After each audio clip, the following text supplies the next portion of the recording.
Hello everyone and welcome to another Top 5 Records video. Today I'm going to be talking about Bob Ludwig or Robert Ludwig. Perhaps the best mastering engineer that ever lived. Well, to people who are not aware of who Robert Ludwig is, last year he retired after having been working for, I believe, more than 50 years in the industry. I have even pressings of his that are 55 years old. And he is one of the big unsung heroes because if Robert Ludwig is going to master your album, you have a guarantee that he'll get the best and the fullest sound out of it.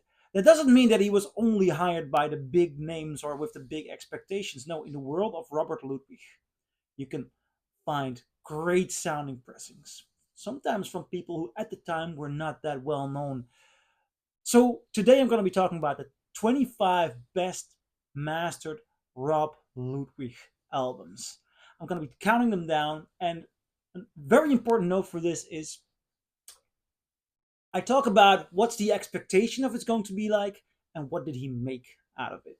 So sometimes there is an odd choice in there, but looking at the context, what did he do with that? So in that regard, the top 25 best mastered albums by Robert Ludwig, and I'm going to kick it off with this one, Patti Smith Horses.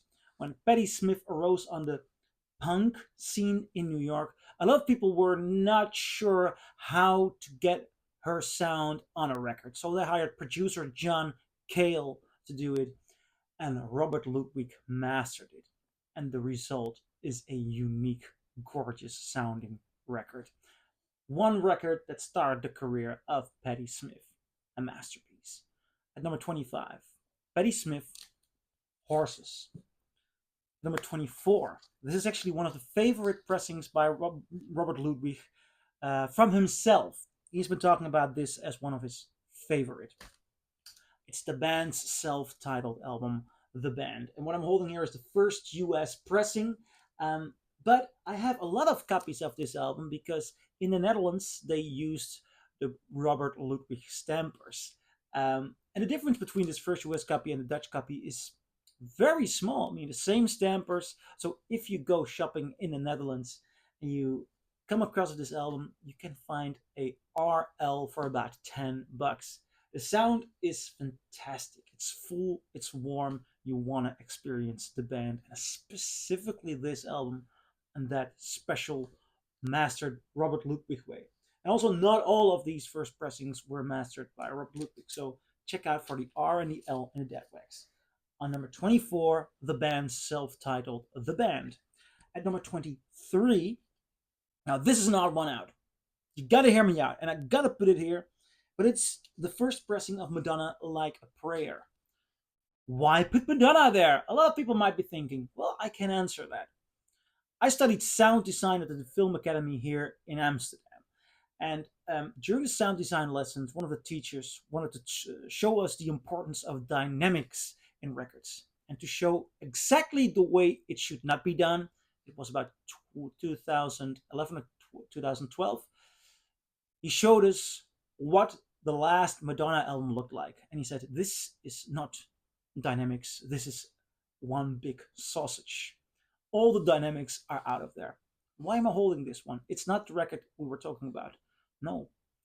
On this record, you can hear what Madonna sounds like with dynamics.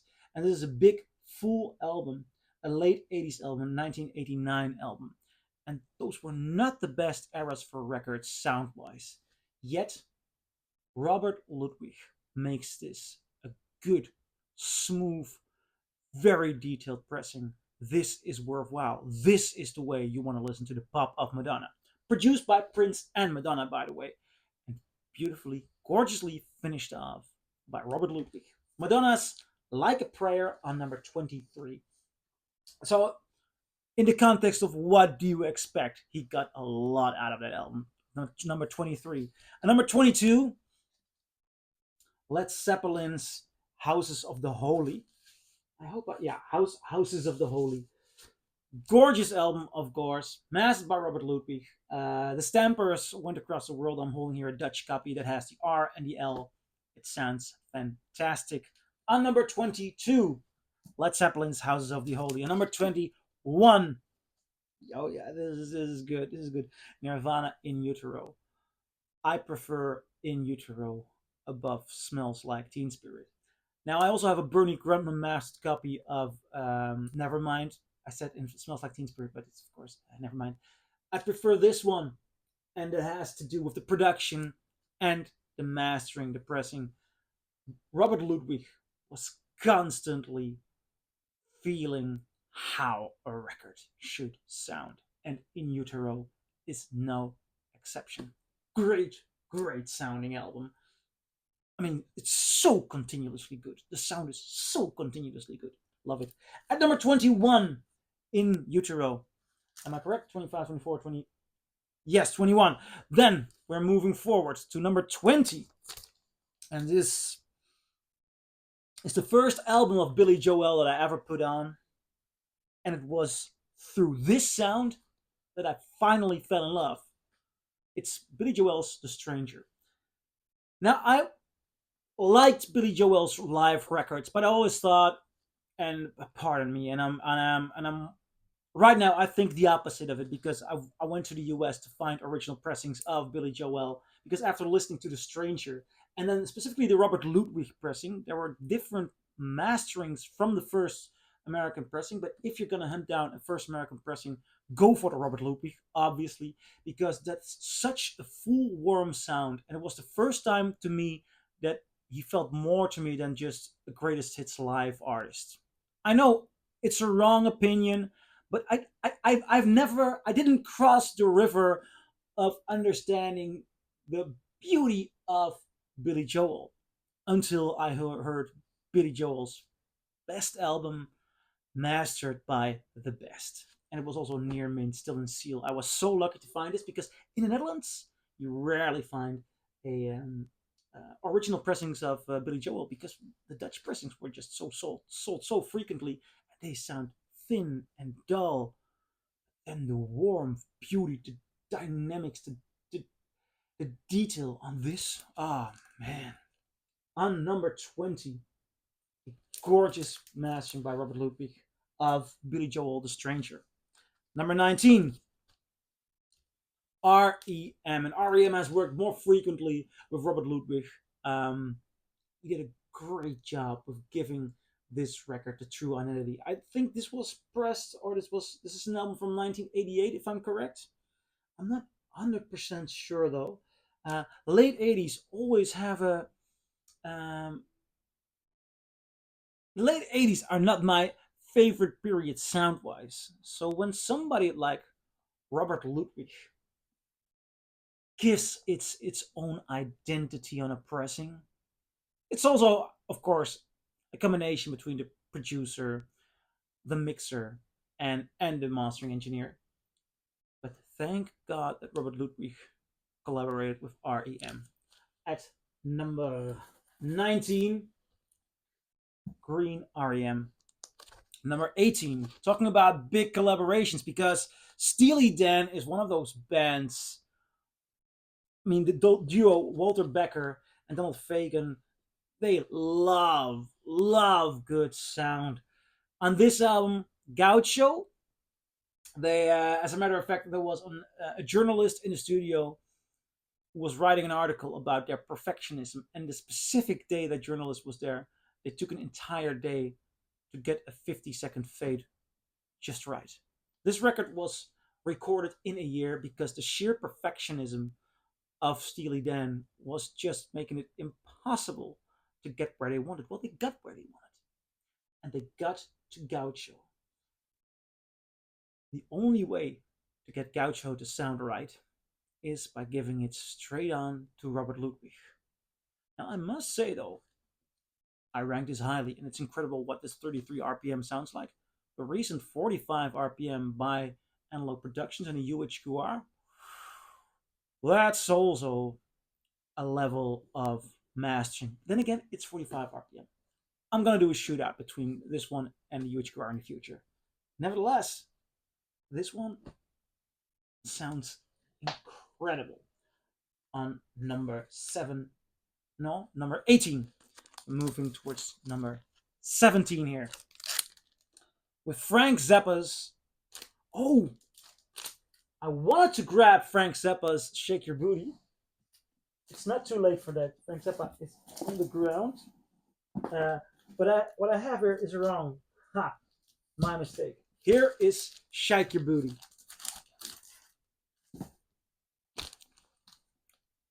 I mean, honestly, Frank Zappa always sounds good. Nevertheless, when Robert Ludwig gets involved, at number 17, Zappa, "Shake Your Booty." And move towards number 16, another odd one out, another odd choice, another late 80s choice. Magic and Laws. And I can understand anyone who says, how can you put an album so high when you're talking about mastering engineer, about pressing quality that has two sides filled with half an hour of music? That is too much for a side. It should sound horrible. That was precisely my expectation when I put this on. Nevertheless, Robert Ludwig did such an incredible job that this hour of music on one single disc sounds incredibly detailed. It has so much detail. The distinction in the voice of Lou Reed is fantastic. The way the guitar sounds, the punch that is in there, it is incredible. There's the second or the third song has a recording of Little Jimmy Smith in a very different quality, and they just let it be in a very different quality, which makes you also understand the impressive studio quality and the impressive quality of this pressing. Do not ask me how Robert Ludwig did it, but he did it.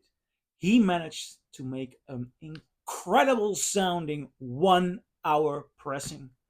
It is one incredible accomplishment.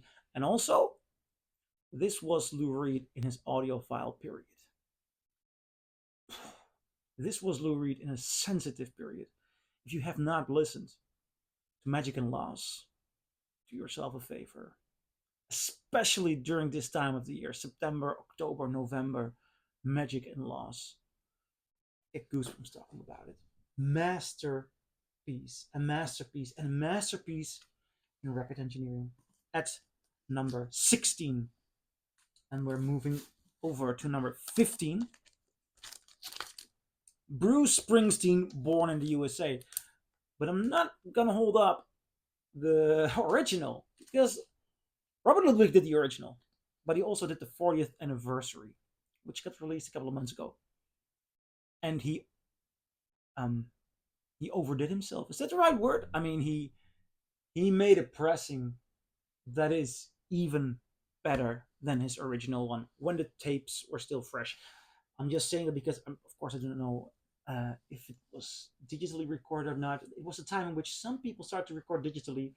I do not know if it's got to do with freshness of the tapes or whatever. I only know, comparing this to an original, that the reissue just sounds a tad fuller and more detailed. This is my go-to copy, and I did not expect that to happen. Even just before his retirement, his ears were not deceiving him. His ears brought us an incredible pressing. At number 15, the 40th anniversary of Bruce Springsteen's Born in the USA. At number 14, this is also an interesting one here because this is a pressing that was the first record to be outsold by the CD. Yet I have not compared it to the CD, nor am I going to, because this Dire Straits. So no, I wanted to say Salt and Swing, Brothers in Arms, of course. Busy Day. Brothers in Arms is such an incredible sounding album.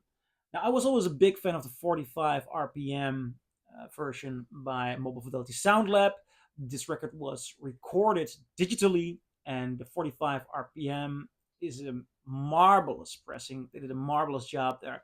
The airiness is incredible, and if I have to choose, I might even choose that one. But then again, it's 45 RPM. It's a tough competition. I did not expect, however, to when I put this on, to hear a certain warmth and smoothness that is missing from the 45 RPM. An impressive job in mastering. Number 14. Move to number 13. Another late 80s pressing, I wanted to say. Yeah, 1989. This is Each Man Kills the Thing He Loves by Gavin Friday, with a beautiful artwork done by Anton Corbijn. Gavin Friday is, I believe, a friend of Bono. It's an Irish musician. He was one of the big guys in the Virgin Prunes. A band was also very big in Ireland. And this is a solo album. And it is a masterpiece. It's a masterpiece. I found this for about $5 near mint. And I completely fall in love with it. Ending with a Dylan cover, Death is Not the End. It is a miraculous, dark, intriguing record. And Robert Ludwig's mastering captures that. It captures it in a way that I did not expect it to sound. Because again, this is late 80s, more music, one record, and it sounds mysterious, smooth, full. A brilliant sounding album. And as a matter of fact, just a brilliant album whatsoever. So Gavin Friday and Man Caesar, Each Man Kills the Thing He Loves, at a number 13. Number 12. I bought this last year in London, the first British pressing of Phil Collins, No Jacket Required. And it's a near mint, and I paid about £5 for it. And it's Robert Ludwig. And it's incredible. Mid 80s sound. Phil Collins has a very specific sound. On the radio, I never really got into the sound, and I thought it was just too poppy. But Phil Collins has more going on there, and it's good mastering that shows it to us. Now, obviously, this is great job of mastering by Bob Ludwig at number 12. Going to number 11. This is again a very interesting one. At first, I bought a first UK of this, Band of Gypsies. And then for about €5, I found an original. The first US, or yeah, what is original? This was recorded in New York, but Jimi Hendrix mostly worked in the UK. Nevertheless, if you compare the first UK to this one, and it's a live album, Bob Ludwig's mastering of Band of Gypsies, the first US, it's astonishing. This has a smoothness, a fullness, a detail in a live album. Oof, you're just gonna fall in love with the sound of it. Not messy at all. Very focused. Very, very nice. Sorry for my Borat impression at 11. Number 10.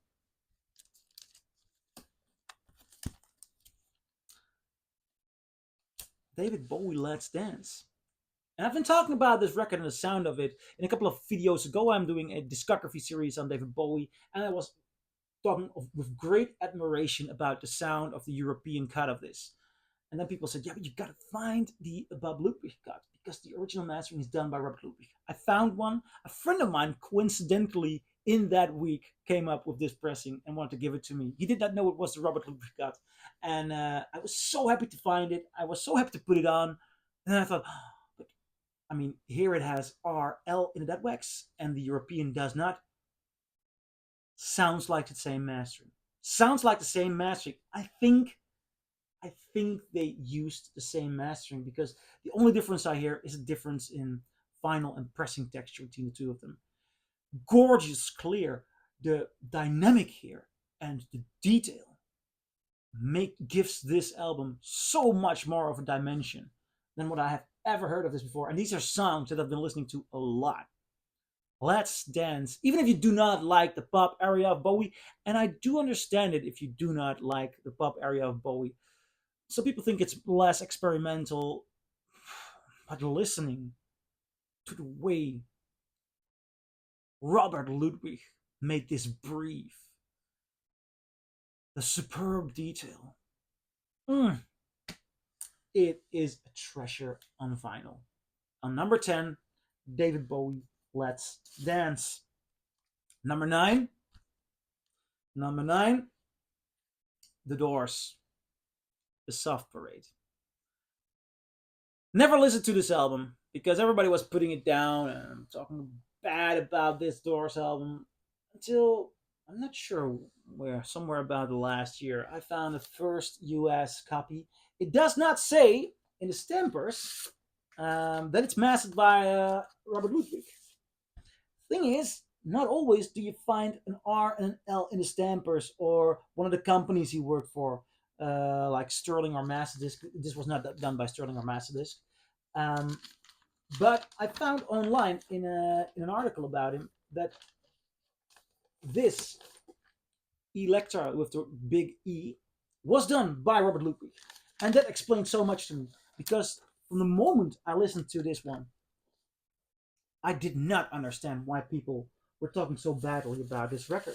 It's an incredible sounding album, and they were experimenting, they were trying out avant garde and funk, and it all sounds so smooth, so gorgeous. I mean, interesting enough, Robert Ludwig lived a couple of blocks or even houses away from Paul Rothchild, the producer of The Doors.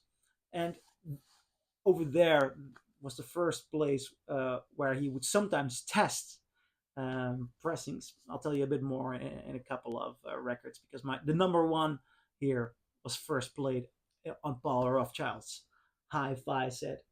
So obvious that they would work together, and I'm so happy they did because this is a masterpiece of sound quality. Love it. At number 9, The Doors, The Soft Parade. I'm gonna go over to Sly and the Family Stone, Fresh. Again, this was for me a new kind of experience. I was interested in Sly and the Family Stone. I love Stand, but they have never sounded better than on this pressing of Fresh. The pure, funky, warm, punchy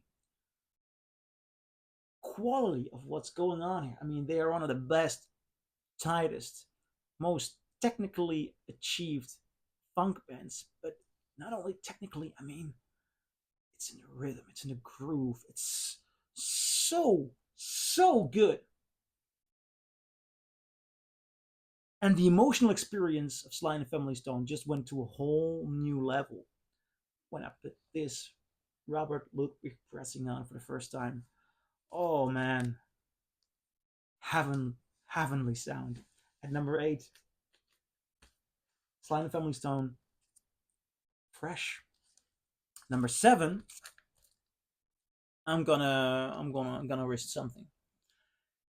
I've been doing a video on this album, The Doors, and I was comparing the 45 RPM analog productions pressing to the original mono pressing, and those were the ones everybody was talking about, and I just never had the idea that the record really had the punch that it deserved. And I love the mono version. I don't love the 45 RPM that much. It's just not close enough, not full enough. And then there's a discussion. Well, I mean, they did not record it as well as the other Doors albums. And then out of nowhere, I found this, a pressing with the big wide E. And it's not expensive. On Discogs, some people even say, "Oh, this is just a bad repress." It's not. This has got its own mastering because I saw it in the same article. This has been my favorite The Doors copy for one and a half years. But this is just a spectacular sounding pressing. It's so much better than the 45 RPM. It's so much better than the original mono one on the gold label. This is, it's the Big White E. Here you have it. Big White E repress done by Robert Ludwig. I did not know it was Robert Ludwig until I was researching for this video. And oh man, he did. He, he got the maximum out of it, and it sounds so good, so smooth, so detailed, so pure. It is one incredible pressing. It's not hard to find. I found one for in the Netherlands for $25. I found another one which I didn't buy because I already had this one in Amoeba Records in Berkeley a couple of months ago. Not expensive as well. It's not an expensive pressing. This is one of the gorgeous pressings to discover. So if you come across one, enjoy yourself because Ludwig did it and he did it again. At number 7, number 6 is a recent reissue, the 2021 Metallica Black Album. The Metallica Black Album on this 2021 pressing is an audiophile treat. Listen to the hi-hats.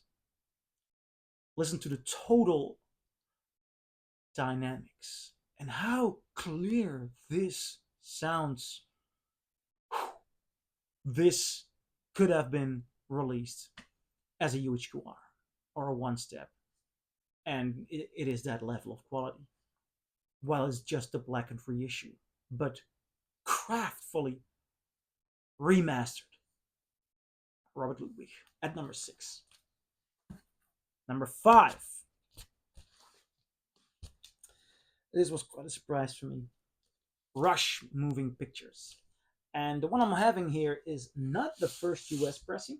It is a Dutch repressing, but the Dutch repressing has nice, quiet Dutch vinyl and the original stampers with Masterdisc and RL on it. And that combination, I mean, I haven't listened to a first US, perhaps it's even better, but these are the stampers done by Robert Ludwig. And that silent, gorgeous Dutch vinyl with the skillful mastering makes this an audiophile treat. I'm not even sure if the record itself, yeah, it's a good album. Obviously, it's a good album. But I'm just constantly astonished by the sound. It's really that simple. At number 5, Rush Moving Pictures. Moving Pictures. At number 4, another one of the big guns. Also one he's very proud of himself. Random Access Memory by Daft. This is a vibrant pressing. Whenever I put this on at parties, it's pretty often put on during parties. People will ask around midnight, "Can you put on some Daft Punk?" Because even when you're talking, there is this vibe, and this is one of the great albums from not this decade, but the decade before that, the tens. Perhaps even the best album by Daft Punk. Robert Ludwig made it. Swing, full, incredible. At number 4. Number 3, Donald Fagen, The Nightfly. Recorded digitally, one of the early digital recordings. And this is the record that convinced a friend of mine. I had this audiophile battle with a friend of mine who's in his 50s, but he was always, when we befriended, I said, vinyl. He said, yeah, but CD is better, and if anything was released on CD or recorded digitally, I want to hear it on CD.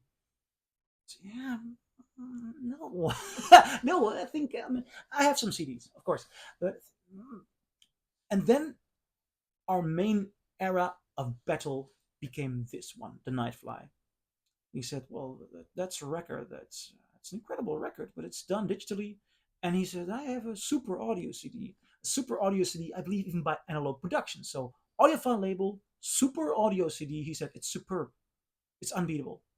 So he put it on his own system, which also he has a system which, can I say that? Well, okay, I have the suggestion that it complements digital sound. I'm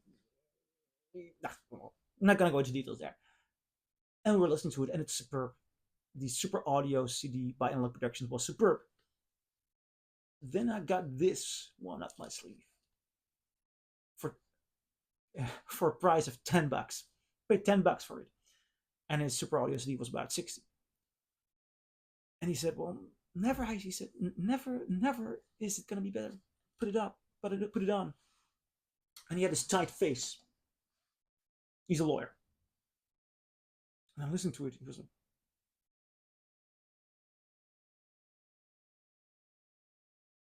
and within minutes, he said, I'm afraid. I'm afraid it's better than the Super Audio CD. How is this possible? It's a digital recording. It's a Super Audio CD by an audiophile label. How is this possible?" And I had one answer. Well, check the deadwax. It's Robert Ludwig. At number 3. What's gonna top it? Well, a big unknown. Jobriath. Self-titled album, Jobriath. I was always learned to not pick up French pressings. But this album, I could only find French pressings in Europe. And I loved it. I could not understand how it's possible that a French pressing plans back in the days were just not good, and mastering. But this record, this gorgeous album by Jobriath, song after song is great, and it's such a torture that this was not embraced bigger. Great album, and I just didn't understand how can a French pressing sound this incredible.